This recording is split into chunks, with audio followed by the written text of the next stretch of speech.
Cement वाहतूक करणारा bulker पलटी, चालकाचा जागीच मृत्यू.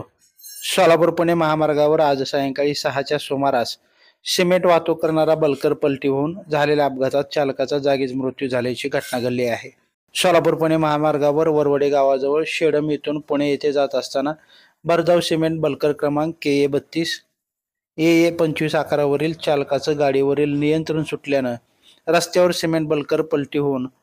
चालक हा गाडीखाली अडकल्यामुळे डोक्यास हातापायास गंभीर मार लागून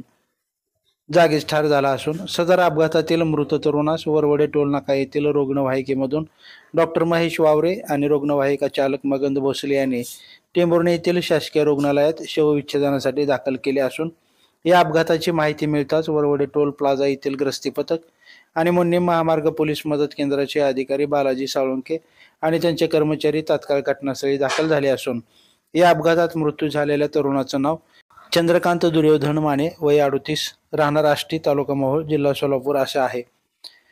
या अपघाताची माहिती टेंभुर्णी पोलीस स्टेशन येथील अपघात विभागाचे अधिकारी जगताप आणि सरडे यांना दिली असल्याची माहिती वरवडे टोल प्लाझा येथील गस्ती पथकाचे प्रमुख अमर पाटील यांनी दिली आहे. ताज्या घडामोडी जाणून घेण्यासाठी लाईव्ह महाराष्ट्र झोन न्यूजच्या YouTube चॅनलला सबस्क्राईब करा, तसेच बेल आयकॉनवरती क्लिक करा.